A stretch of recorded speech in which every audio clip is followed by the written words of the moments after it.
5 children. 20 miles from Selma, several shots were fired. The driverless car veered off the highway and came to a stop at a cattle fence.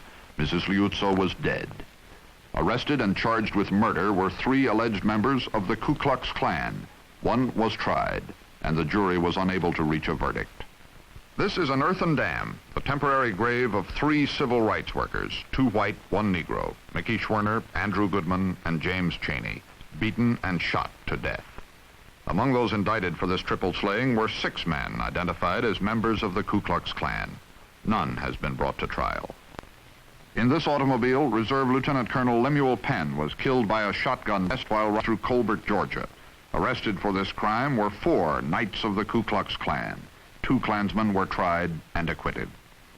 In a few short months, 5 murders, 13 alleged members of the Ku Klux Klan said to be involved in the killings. When such an order as this moves in and takes over the police power, you are completely at their mercy. And their atrocities and their violence can be visited on anybody that disagrees with them in any given situation. What started as a joke 100 years ago, when a group of men donned bedsheets for a romp, has over the years attracted to it persons charged with acts of harassment, intimidation, and violence throughout the South. Even though the nation has been outraged for many years, the Ku Klux Klan persists with its bizarre ritual and trappings. But 100 years is a long time for a joke.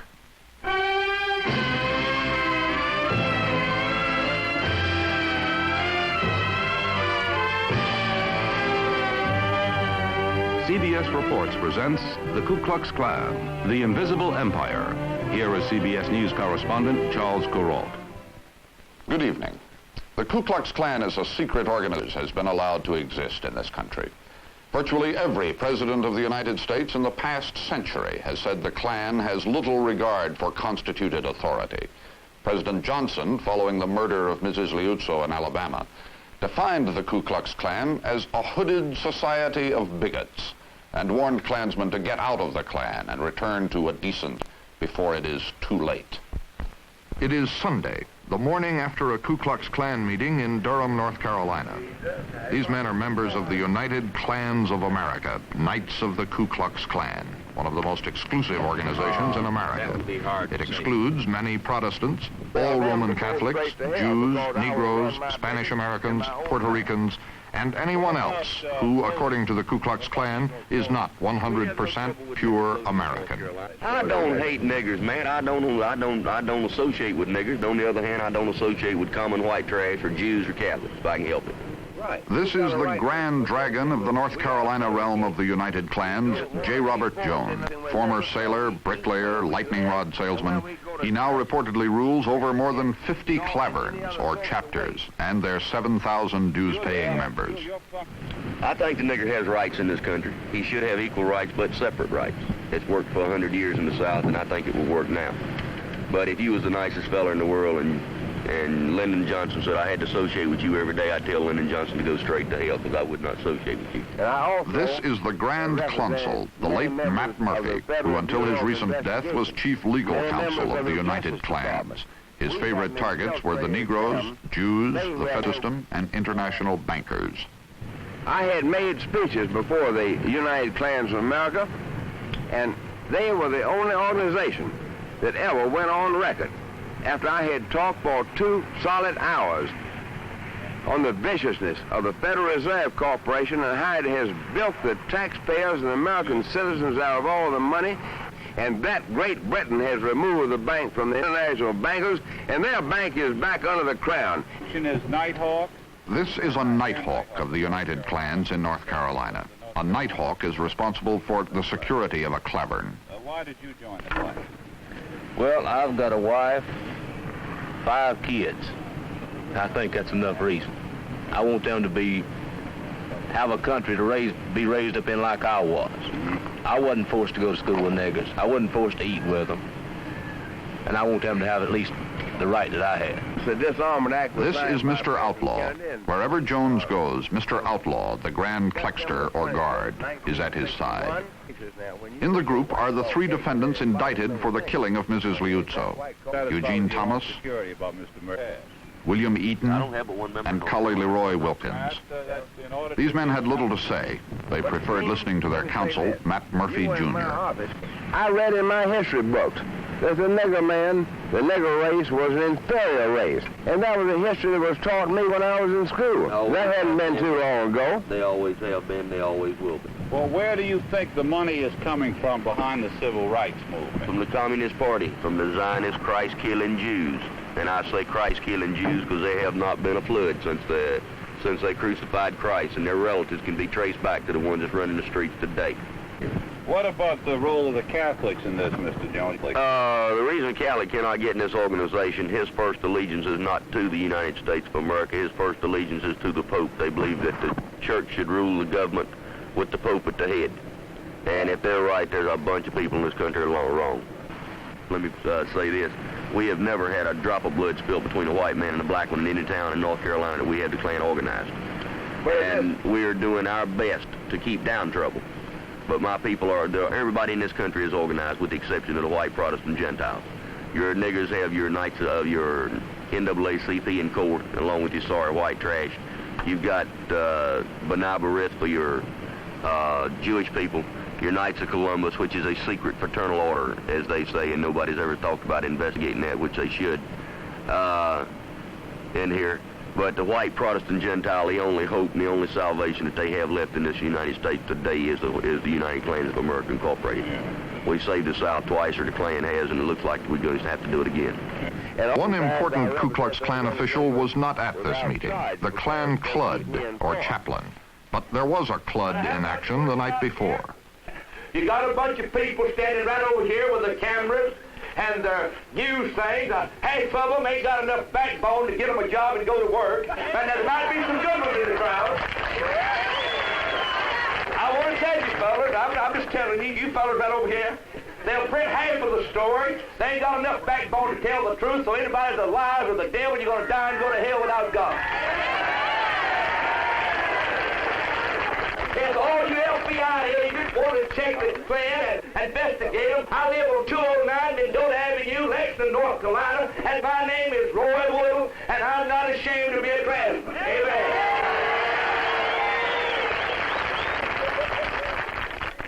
This is the Klan Clud in action. The preacher, evangelist, the hellfire speaker, the rabble-rouser. He entertains with a mixture of comedy and Christianity. But above all, he preaches racial hatred. Now, do you think children is brought up to mix the black and white together?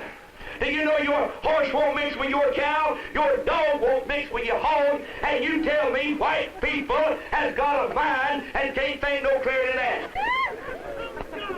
Listen, friend, we need to turn to God. We need to wake up to God. We had forefathers die to give us freedom.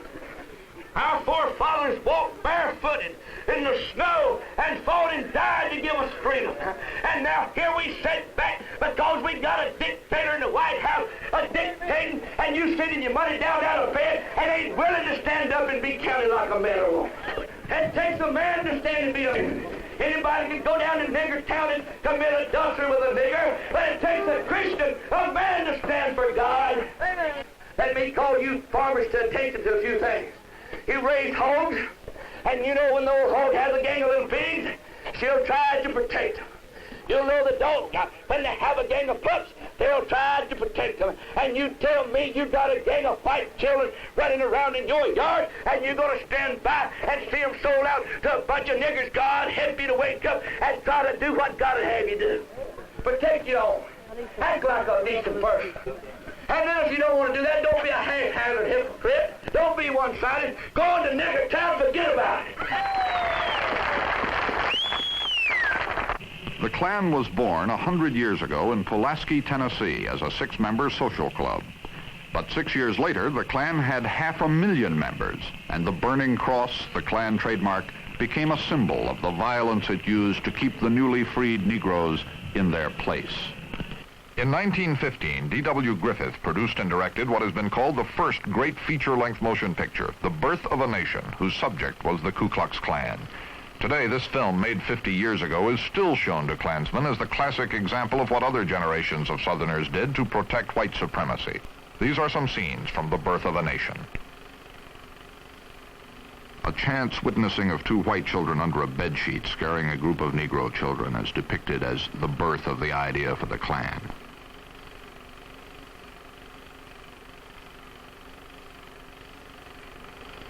The idea is successful. Robed and masked Klansmen are able to frighten the Negroes.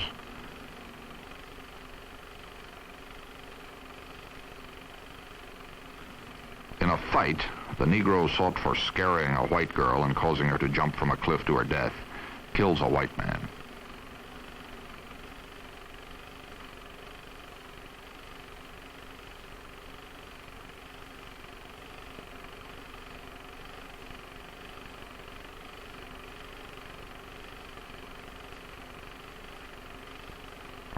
Captured, the killer is taken into the woods and put on trial. The Klan passes judgment. The culprit is killed, and his body deposited at the door of the lieutenant governor.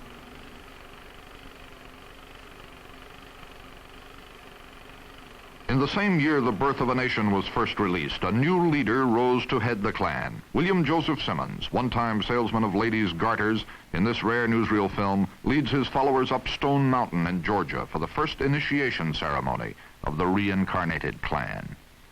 Simmons added something new to the Klan uniform, a stylized face mask, which he alone could wear. He also insisted the Klan operate in total secrecy. The Klan's sinister power grew as new recruits joined, some through coercion, and its clandestine activities increased. In the first 14 months after World War I, 70 Negroes were lynched, 14 burned. In 1922, Imperial Wizard Simmons could not overcome intra-Klan difficulties and was replaced by a dentist from Dallas, Dr. Hiram Evans, who inherited a depleted treasury from Simmons, as well as his title of Imperial Wizard. In 1923, Evans established headquarters in Washington to be closer to Congress, the Klan's next target. The Klan was so powerful in Oregon in 1923 that it was able to elect the president of the state Senate and the Speaker of the House. In Ohio, Klan-supported candidates became mayors of Toledo, Akron, Columbus, and other cities. At the National Democratic Convention in New York in 1924, it is estimated that at least 350 delegates were Klansmen, and they were responsible for the defeat of Governor Alfred Smith as the Democratic nominee. By 1925, the Ku Klux Klan was big business. Almost 6 million Americans now belonged to the Klan, and the organization was grossing $75 million a year. Some 40,000 Klansmen and Klanswomen crowded into Washington on August 8, 1925, to parade down Pennsylvania Avenue. To help the Klan coffers, a flag was used to catch money thrown in by spectators. In the 1920s, the Imperial Wizard of Indiana, David C. Stevenson, was indicted on charges of assault and battery, rape, mayhem, kidnapping, and murder, and found guilty. This scandal caused a sharp drop in Klan membership. In 1940, there was a mild flirtation between the German-American Bund, the believers in the master race, and the Ku Klux Klan, the believers in the supremacy of the white race. They joined up in a rally at Camp Nordland, New Jersey. The Klan. 25 years later, there is evidence that Klan-Nazi friendship is being revived. This year in Houston, Texas, Gerald Walraven, claiming membership in the United Klans, Knights of the Ku Klux Klan, was interviewed by radio station KTRH and was paid by check for his appearance. When the check was returned to the radio station, it had been endorsed by Lincoln Rockwell, head of the American Nazi Party, with a swastika stamped beneath his signature. In 1944, Imperial Wizard Dr. James H. Kolska bill from the U.S. Collector of Internal Revenue for $685,000 for the Klan's back taxes. Unable to pay, Dr. Kolska disbanded the Klan. But 4 years later, Kolskat's former partner, Dr. Samuel Green, reactivated the Klan, and many new converts were initiated into Klandom, motivated by a desire to keep the Negro in his place. At a rally in Macon, Georgia, Imperial Wizard Green defended the new Klan. We don't hate the Negro. God made him black, and he made us white. And you will find this laid out in the 11th chapter of Genesis, in which he segregated the races. And we knowing that for 5,000 years, the white man has been the supreme race, we, the Knights of the Ku Klux Klan, intend to keep it the white race. Today, the organization differs from the past in that Klansmen are willing to appear in their robes and hoods in daylight. With the advent of the civil rights struggle, the Klan has become more militant. Some groups have paramilitary units, such as this one in North Carolina. Grand Dragon Jones security guards are trained to take care of anything that might happen at Klan rallies. The Klan also sponsors softball teams. Since softball can't be played in robes, KKK letters appear on the uniform to remind the spectators that this team is made up of 100% pure white American Protestant ball players. Sometimes Klansmen engage in more bizarre sport. The letters KKK were carved with a penknife on the chest and stomach of this man in Houston, Texas, after he had been hanged by his knees from an oak tree and flogged with a chain. The Attorney General of Alabama, Richmond Flowers, who is currently investigating the Ku Klux Klan in his state, told us, "The Klan to me is a group primarily of thugs that would use the civil rights issue to foster an organization or a clan, as they are, and will take the law into their own hands. They have become more or less their own police power. They are a police group within themselves, dedicated to defiance of law, violence. They are, as I have expressed it before, they are a hooded bunch of killers and night riders and floggers that this nation and this state has no use for whatsoever."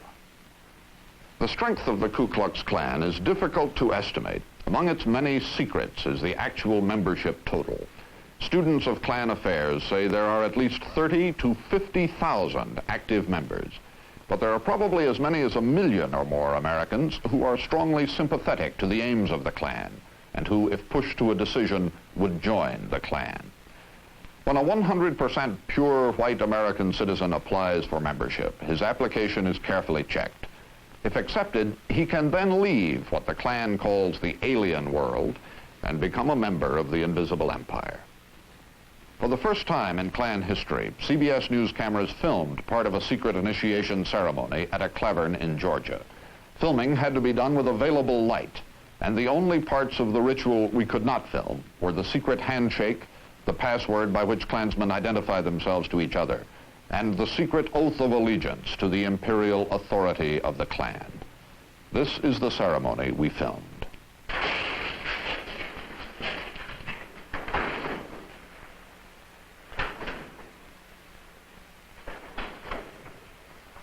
For my country, declare my land and home. I pledge allegiance to the flag of the United States of America and to the republic for which it stands, one nation, under God, indivisible, with liberty and justice for all.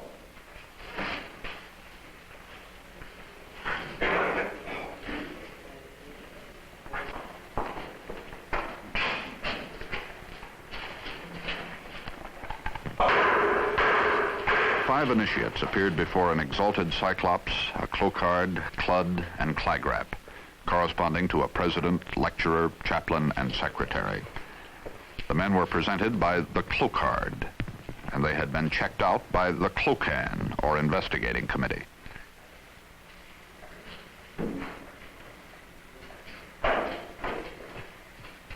On a makeshift altar before an electrified cross are placed a sword representing ancestral courage and a flag, the emblem of pure patriotism. An open Bible is laid on the flag. A glass of water, which is used to consecrate the initiates, completes the symbolic array.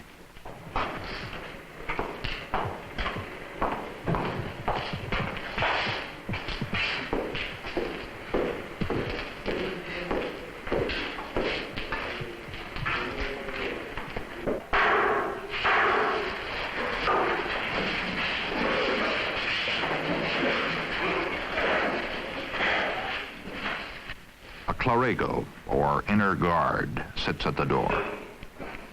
On the other side is a Klexter, or outer guard.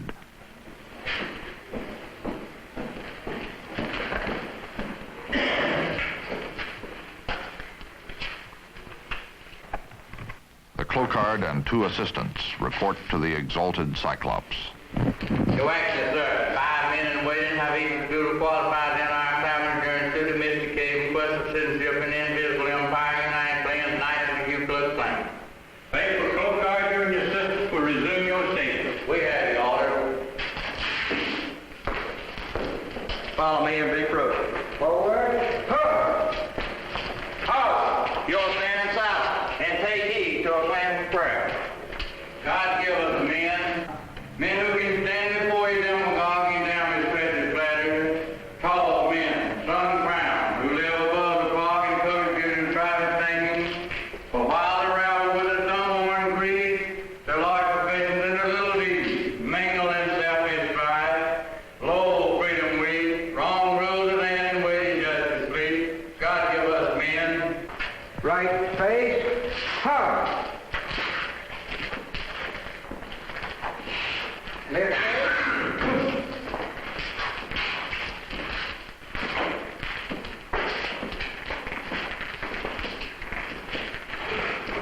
Left face. This is the eyes of scrutiny part of the initiation ceremony. Clan members pass by the initiates for one last searching look.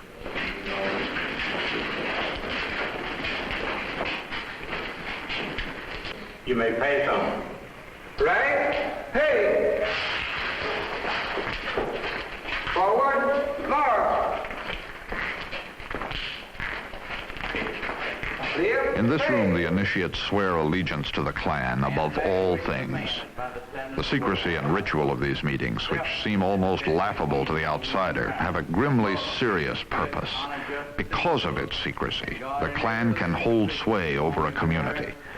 When men are initiated into clandom in rituals such as this one, their neighbors will not know they have become clansmen. If some of the initiates are policemen or sheriff's deputies, their fellow officers will not know. If they are jurors, their fellow jurors will not know. Under the cloak of this secrecy, the clan can take over positions of influence and power. I beseech you, therefore, brethren, by the mercies of God, that you present your bodies a living sacrifice. Be ye transformed by the renewing of your mind, that you may prove what is that good and acceptable and perfect will of God. We recognize our relation to the government of the United States of America, the supremacy of its Constitution, the union of states thereon, and the constitutional laws thereof. And we shall ever be true and faithful maintainers of white supremacy, and will strenuously oppose any compromise thereof in any and all things. Are you a native-born white Gentile American citizen? Yes. Do you believe in the tenets of the Christian religion? Yes. Do you esteem the United States of America and its institutions above any other government, civil, political, or athletical in the whole world? Yes. I'll ask you to kneel on your right knee. And one and all, let us pray.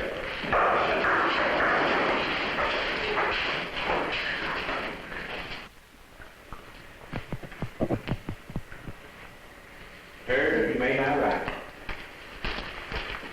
Sirs, you are no longer aliens or strangers among us, but as citizens with us. And assuming that you haven't sworn false or deceitfully in assuming your oath, and now on behalf of all clansmen assembled, welcome you to citizenship in the invisible empire, Knights of the Ku Klux Klan. The 5 new clansmen are no longer part of the alien world. Now they are members of the invisible empire, entitled to wear the robe and the hood, the proud possessors of the secret handshake and the secret password. And now they can attend clavern meetings and clan rallies, such as this one in Dunn, North Carolina.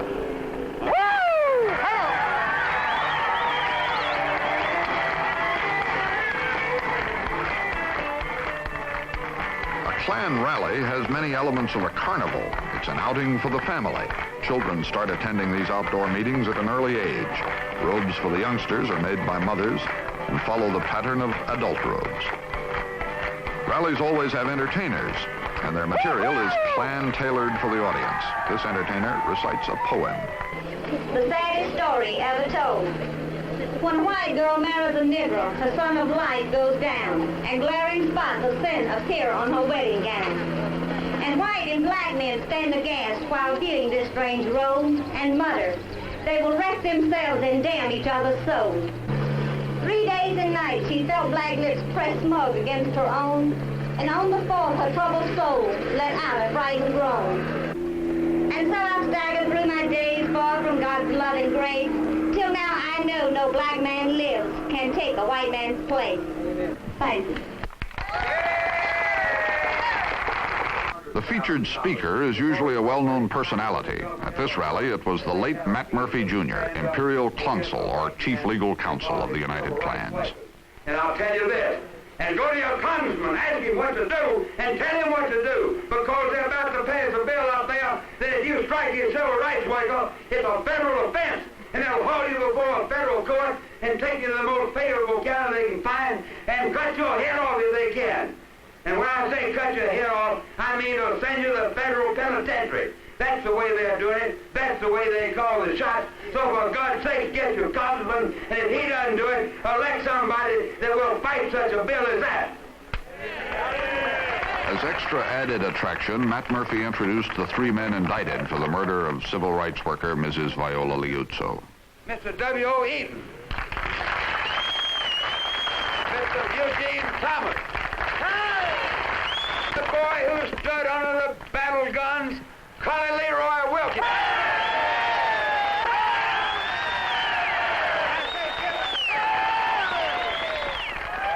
And befitting the occasion of a Ku Klux Klan rally, the 3 men were besieged by autograph hunters, and they willingly obliged. Klan members accused of crimes must be defended. Their consuls or attorneys must be paid. In addition, money is required for operating expenses and leaders' salaries, which run as high as $1,500 a month. The invisible empire needs a treasury. But where the money comes from and how much is a secret. What is known is that initiation fees are between $10 and $25, and yearly dues for assessments range from $3 to $15. A conservative estimate is that the Klan is a $1 million a year enterprise. The money comes from initiation fees, dues, robe and hood sales, individual contributions, and from what can be raised by a Klan clud at a rally. There might be a businessman that's prosperous, and you can afford to give $1,000. You can afford to pay one of the men's salary. There might be a businessman, there is. There may be some company that could write a check for one man's year's salary to do nothing but set up units throughout North Carolina. Whatever you have, $10, walk down with it. Will you do that? Is there others? You know we ought to be able tonight, to be able to come way on up the ladder. We're going to count this.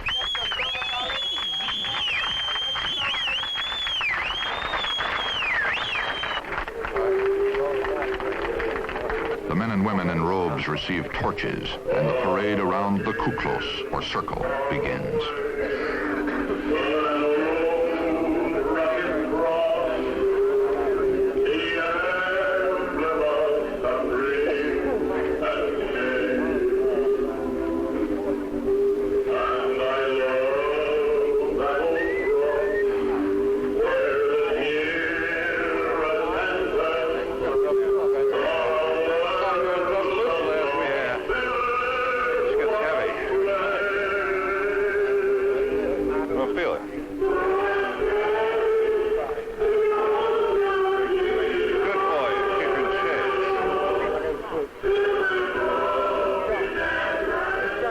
What you are watching, 700 robed and hooded men marching around a burning cross, took place in the United States in 1965.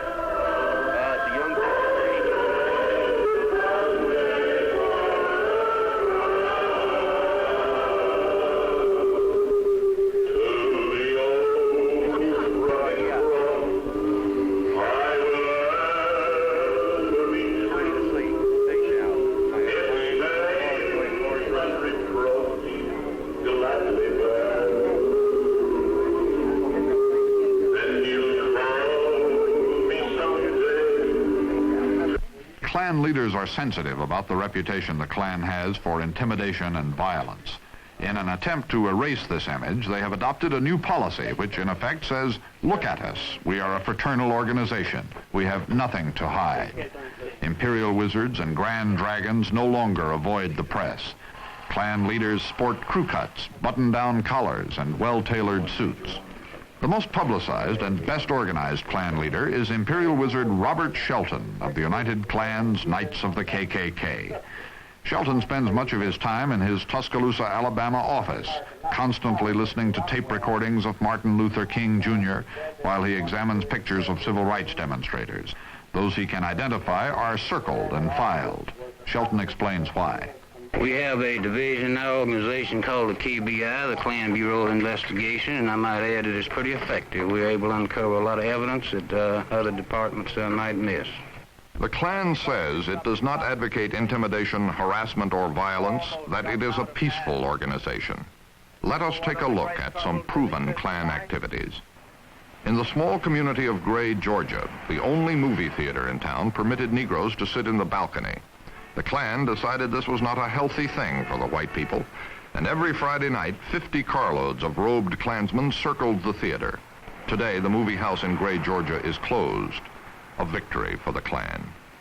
Further examples of Klan intimidation were uncovered in an injunction lawsuit in the Fifth Circuit Court of Appeals in New Orleans.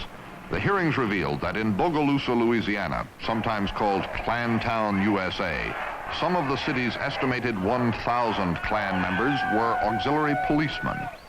The city attorney, who is responsible for prosecuting charges against Klansmen arrested for violence against civil rights workers, was himself identified as a Klansman. The powerful Bogalusa Klan moved this year against radio station WBOX, whose owner was one of a group which invited former Arkansas Congressman Brooks Hayes to make a speech in Bogalusa on race relations. Klansmen made hundreds of anonymous phone calls to the station's sponsors. The effect was immediate. 75% of the commercials were canceled. WBOX is still broadcasting, but at a loss. Although the Klan says it has respect for law and order, there are records of countless crimes which some Klansmen performed for reasons they deemed proper. Judge Daniel Duke, who has fought the Klan for 25 years in Georgia, tells how the Klan administered its own kind of justice. They'd have the Klux Klan committee, or the committee that administered the floggings. One would get on one side of this man who was doubled up with his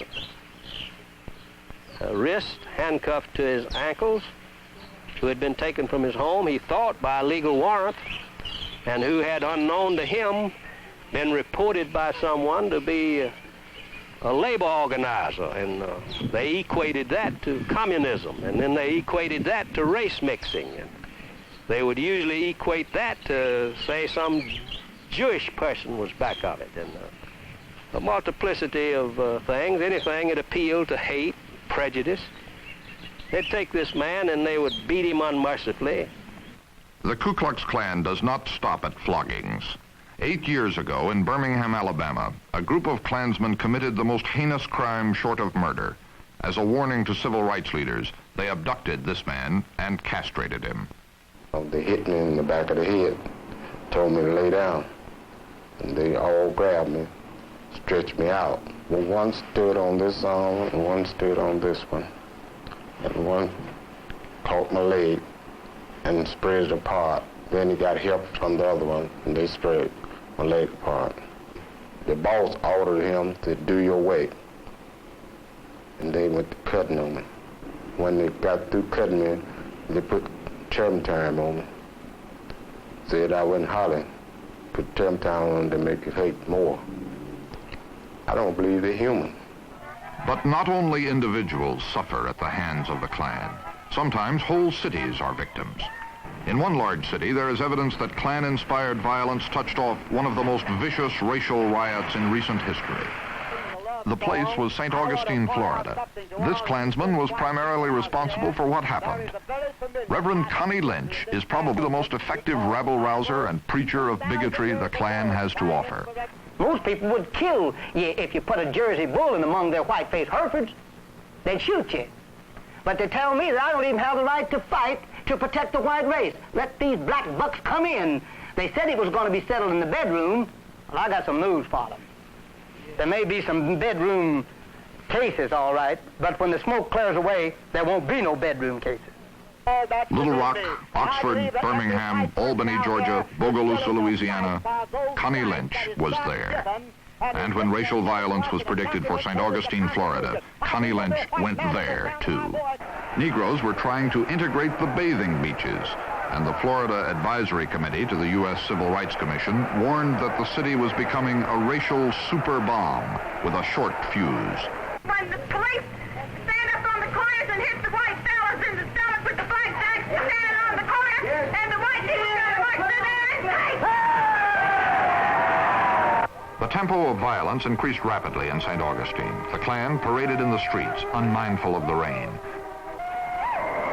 And I'll say this to the stooges. I want to take this back to the enemy's camp, to the niggers and all their cohorts, that we white people are going to rise up 140 million strong.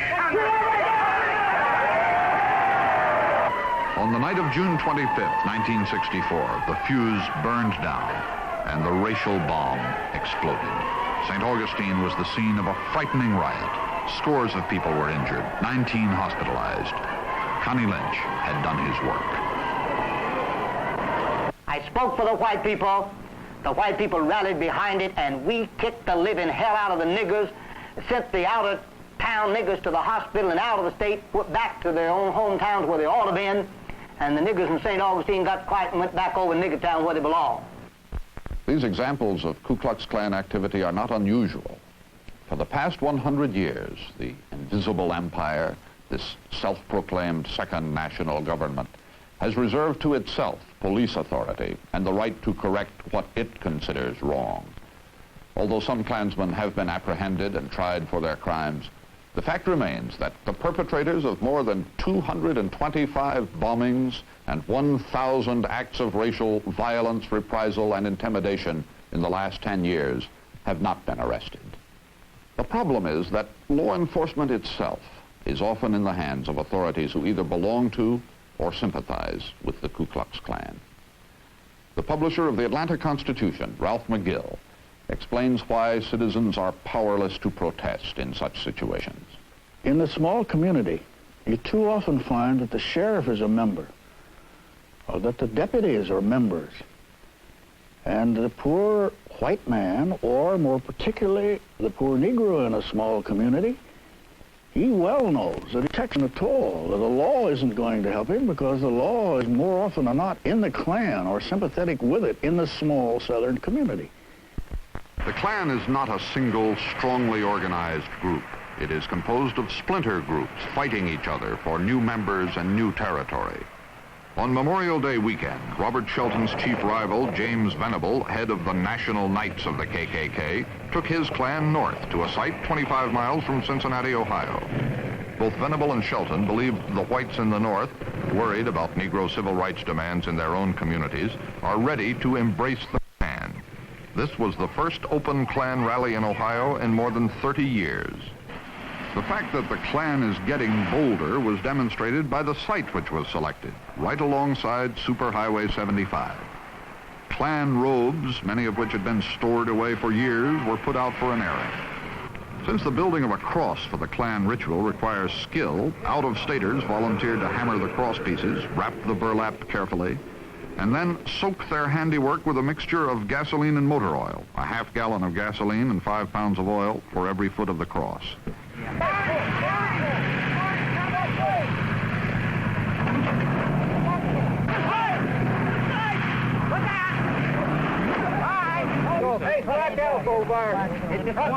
The Klan added a new touch to attract crowds, a skydiving show with parachute jumpers releasing Klan flags and then landing on Klan-blessed land. The northernmost penetration of the Klan took place last month near Cleveland, Ohio. All cars headed for the rally were searched for weapons, and police confiscated high-powered rifles, shotguns, and pistols. There were the usual preparations, including the raising of the cross. At a nearby restaurant, men lined up to get applications for membership in Imperial Wizard Venable's Knights of the Ku Klux Klan. That evening, 25 men and women, kept at a safe distance, picketed the meeting.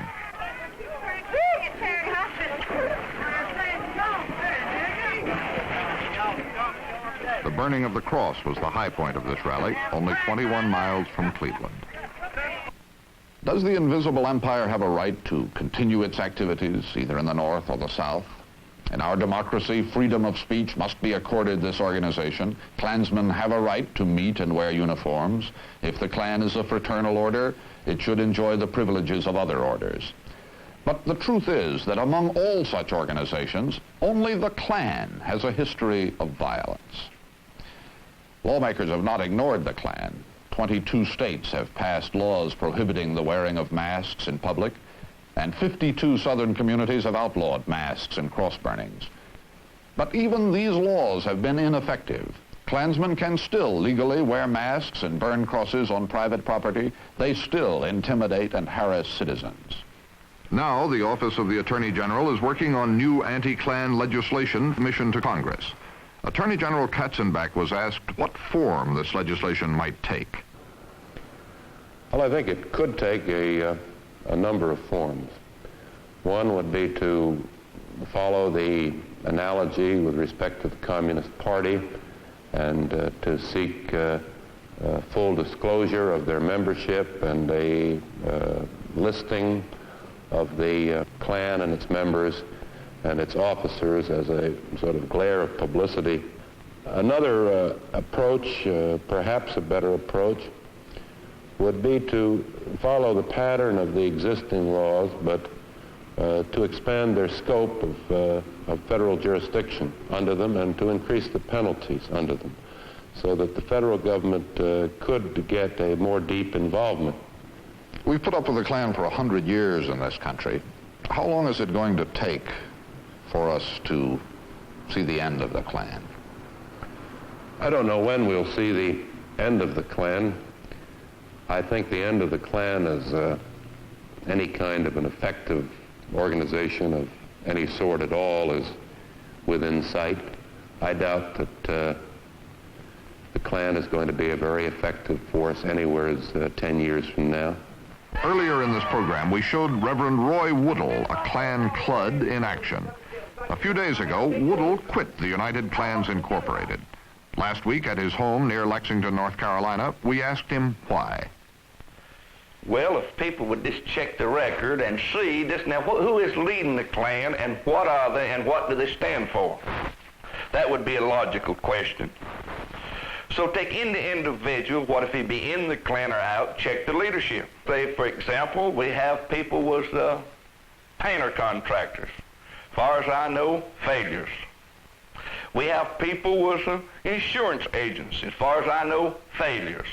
We have people with concrete business. As far as I know, failures. And such as that just failed out and flunked out, couldn't promote leadership and just lost out everything they had. And then, well, when they couldn't find nothing else to do, as the fellow said, they made them a Klan's leader. At every Klan meeting, Reverend Woodall, they go around and collect money. What happens to that money? Where does it go? Well, as far as we know, it all finds its way in the pockets of leaders. Now, if you know where any else, but I don't myself as an individual, I just couldn't tell you. Now, we know that they do take up money every rally. Now, we know that. The news knows it. Everybody there knows it. They pass their buckets around and they do take up money. But as far as we know, that's the end of it. We don't have no record of nothing else as far as I know now. Somebody else may know something I don't know, but all we know is people rides around, lives in their motels, drives their Cadillacs, eats their ribeye steak, and laugh at the poor people as they go by. Whatever happens to the Ku Klux Klan will not finally happen in Washington. It will happen in those small towns of the South whose natural spirit of generosity and justice have been damped and whose leaders have fallen silent. If the Klan prospers, it will draw its strength from such communities. If the Klan falls, it will be because one man and then another in such places have made up their own minds that a free society cannot coexist with an invisible empire. This is Charles Kuralt. Good night.